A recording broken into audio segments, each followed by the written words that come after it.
All of his co-workers were gone. What could it mean? Stanley decided to go to the meeting room. Perhaps he had simply missed a memo.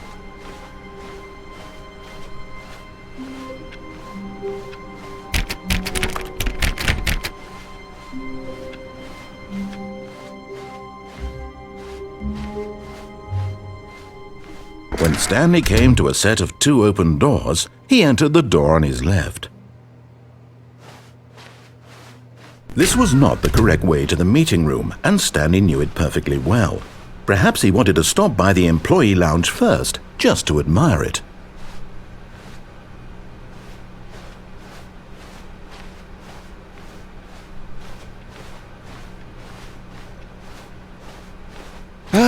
Yes, truly a room worth admiring.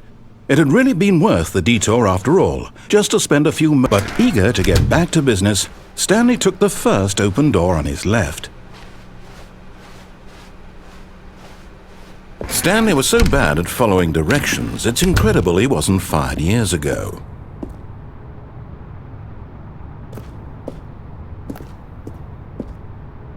But in his eagerness to prove that he is in control of the story and no one gets to tell him what to do, Stanley leapt from the platform and plunged to his death. Good job, Stanley. Everyone thinks you are very powerful.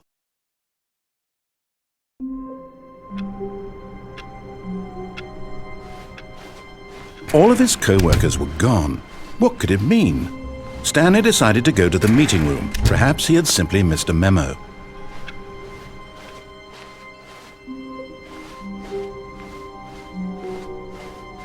When Stanley came to a set of 2 open doors, this was not the correct way to the meeting room, and Stanley knew it perfectly well.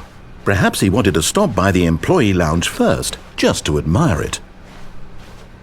Wow, yes, this room. But eager to get back to business, Stanley took the first open door on his left.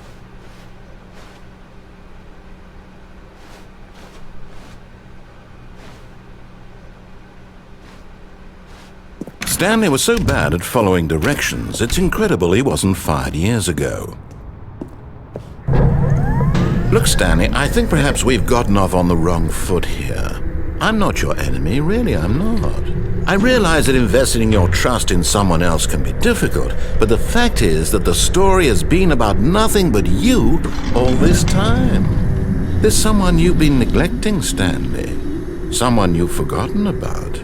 Please, stop trying to make every decision by yourself. Now, I'm not asking for me, I'm asking for her.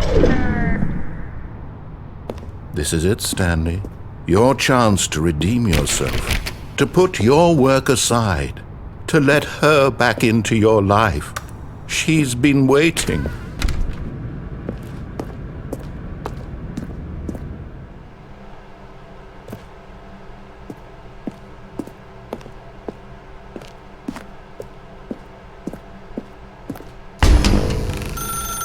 That's her, Stanley.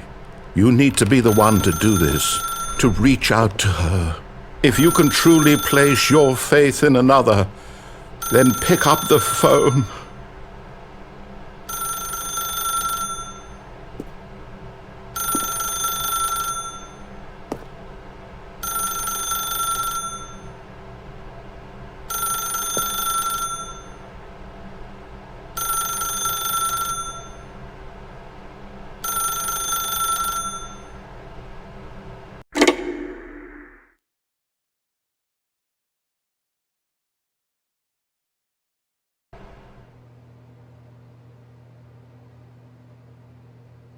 Oh, Stanley, is that you?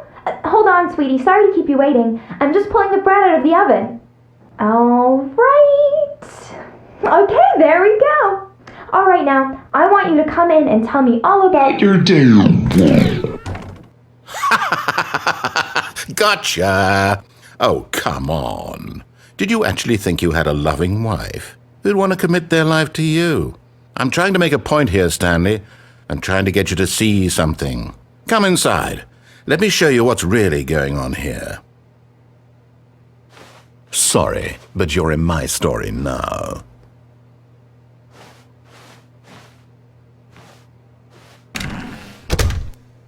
This is a very sad story about the death of a man named Stanley.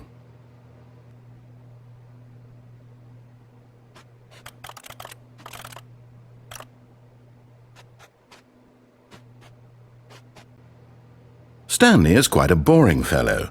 He has a job that demands nothing of him, and every button that he pushes is a reminder of the inconsequential nature of his existence.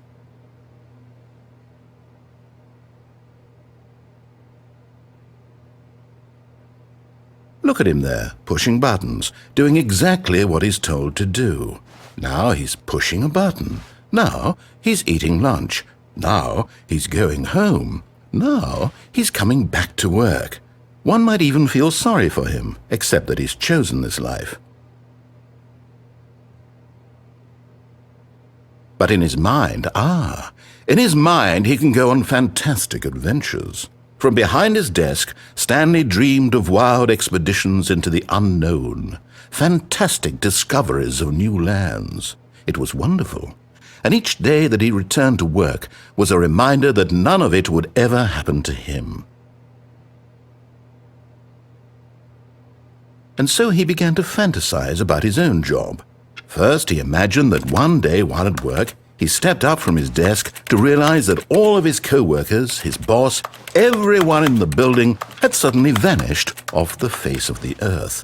The thought excited him terribly. So he went further. He imagined that he came to 2 open doors and that he could go through either. At last, choice.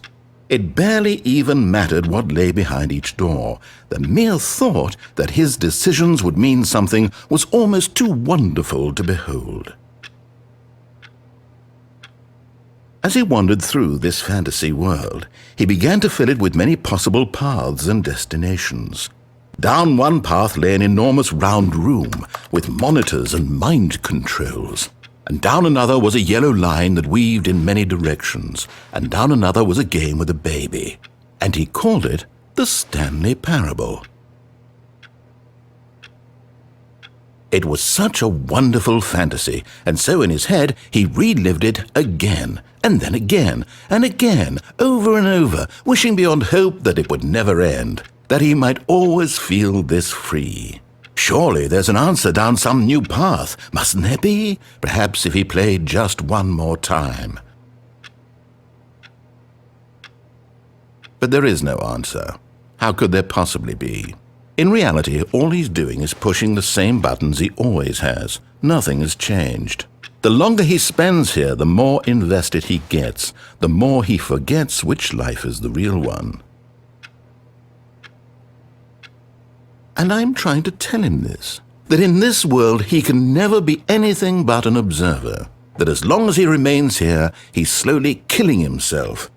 But he won't listen to me. He won't stop. Here, watch this. Stanley, the next time the screen asks you to push a button, do not do it.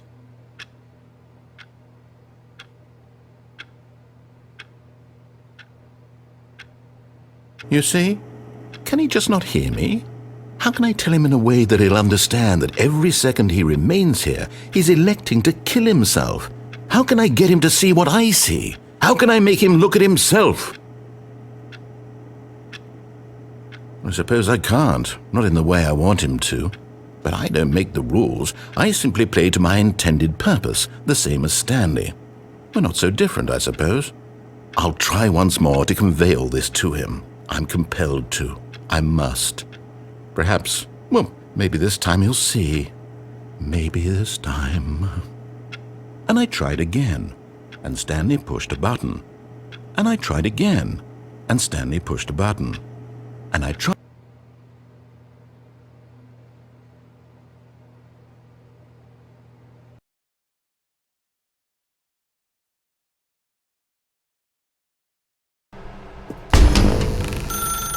That's her, Stanley. You need to be the one to do this, to reach out to her. If you can truly place your faith in another, then pick up the phone. As Stanley picked up the phone, a white light engulfed him, filling him not just with radiance, but with hope. hope for a life reunited one... Wait. Oh, goodness. Stanley, did you just unplug the phone? No, that wasn't supposed to be a choice. How did you do that? You actually chose incorrectly? I didn't even know that was possible. Let me double-check.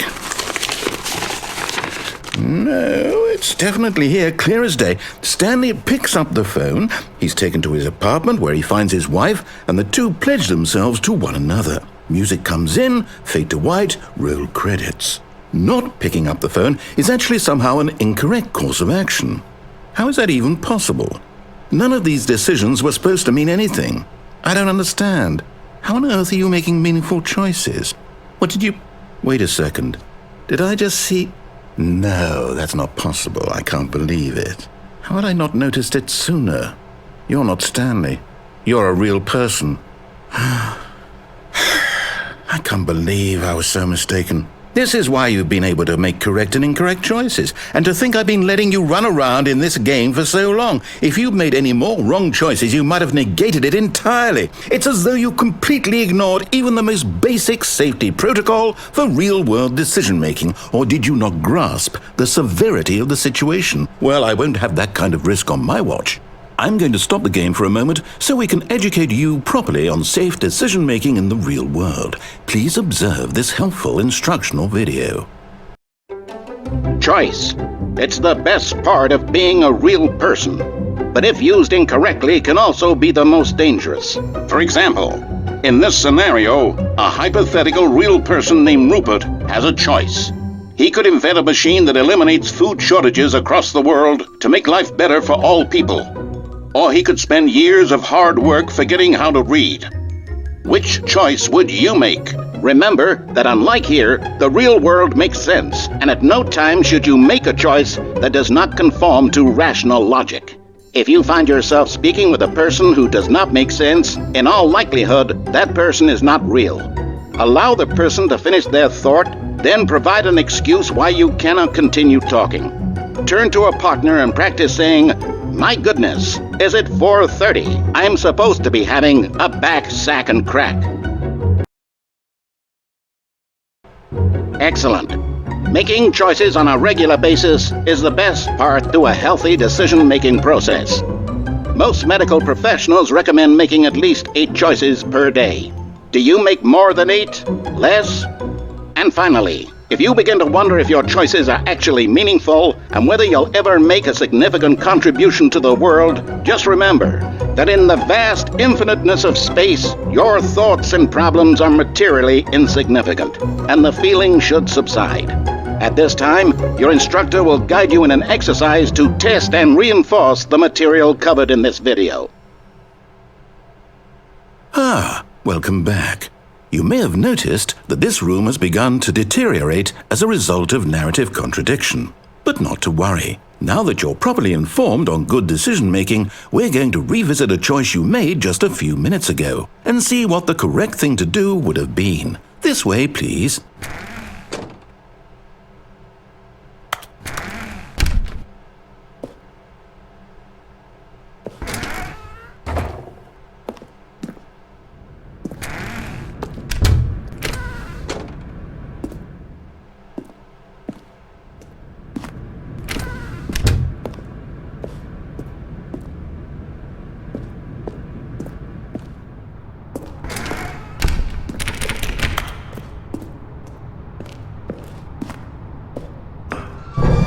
Now that we know your choices are meaningful, we can't have you jumping off the platform and dying.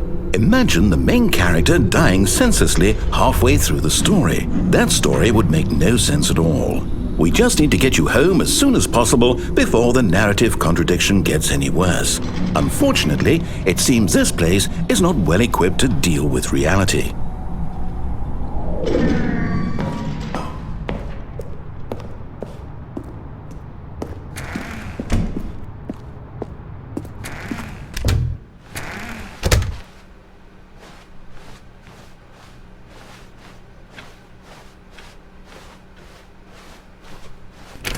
Almost there.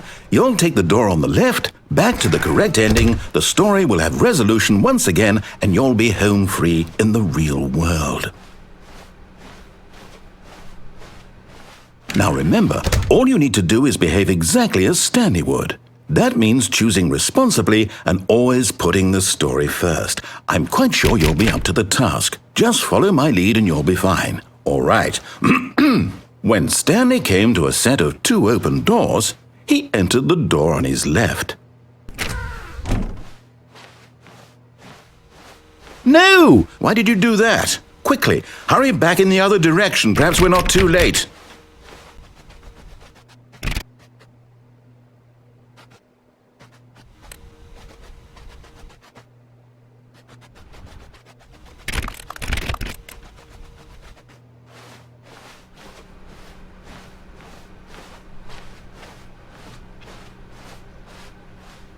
Oh, it's ruined. I can't believe, after everything we talked about, that my story, you've destroyed my work. Why? For what? What did you get out of that? What did you think was so special about seeing the game undone, left here like so much garbage? It's worthless now. And what am I supposed to do? Even if there were a way to continue, would it be worth it? To know that my story is now incorrect? How can I go back to that? I can't erase that knowledge. I'll have to live with it forever, reliving its impossibility forever. I couldn't live that way. Is it better to shut the game down entirely? To willingly destroy all of my work? I don't know. What's the answer? What do I do? What do I do? What do I... No, I have to. I have to shut the game down. I have to. I have to.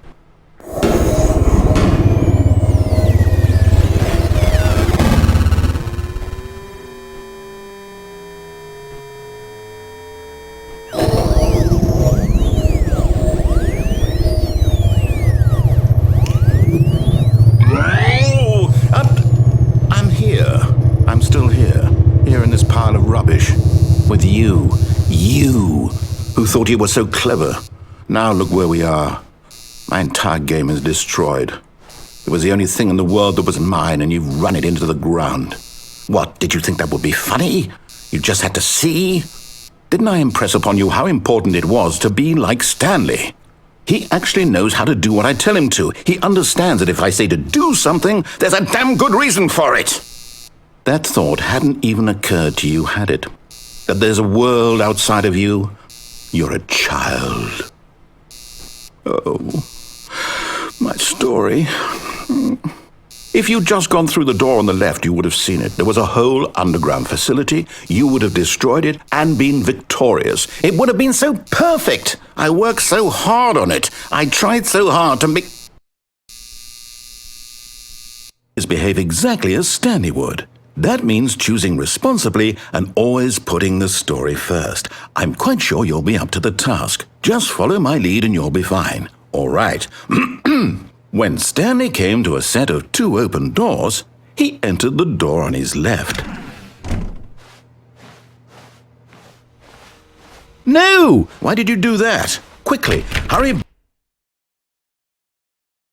Behave exactly as Stanley would. That means choosing responsibly and always putting the story first. I'm quite sure you'll be up to the task. Just follow my lead and you'll be fine. All right. When Stanley came to a set of 2 open doors, he entered the door on his left.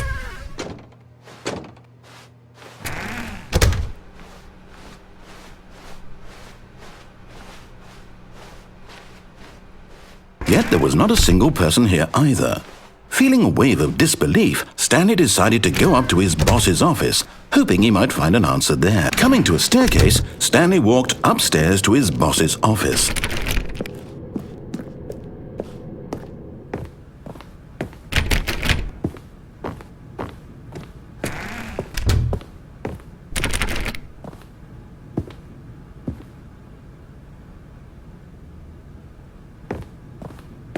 Stepping inside his manager's office, Stanley was once again stunned to discover not an indication of any human life. Shocked, unraveled, Stanley wondered in disbelief who orchestrated this, until he saw the door with a voice receiver next to it. Surely behind this door lay all the answers to his questions. And beyond all probability, he knew the passcode. He had seen it on his boss's computer just last week. Nightshark 115. Was this the code to open the door? Would it still work? There was only one way to find out. Stanley had been trained never to speak up, but now he would draw from within himself the courage to face the unknown. He drew a sharp breath and then spoke the code.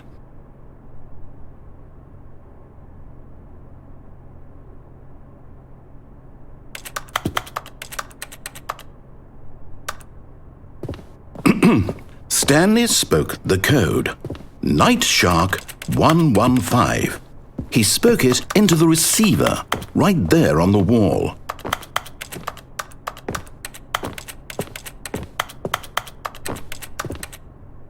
I'm sorry, is there a problem? You didn't mishear me, did you? Please speak the code into the receiver. Otherwise we can't get on with the story. This is a crucial step.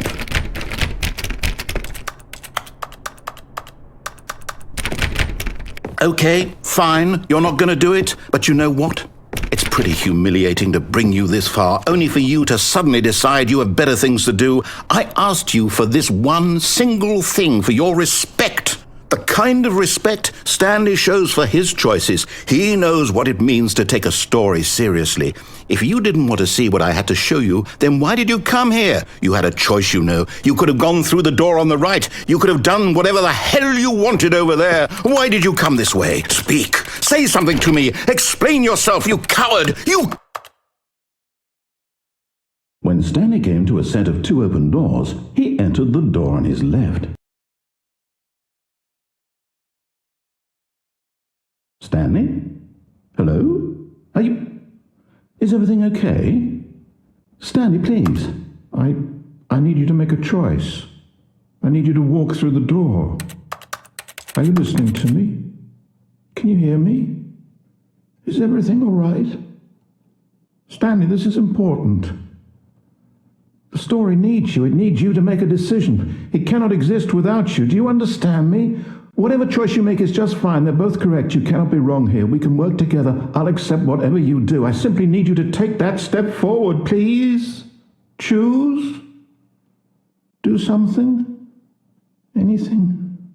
This is more important than you can ever know. I need this. The story needs it. So, you hear me? Are you there? Are you listening to this? Stanley, are you there? Okay. It's okay, I can wait. You need time to decide. Time to make sure your choice is correct. That is the best choice. That's all right. I'll wait for you to decide what's the right thing to do. Take as much time as you need.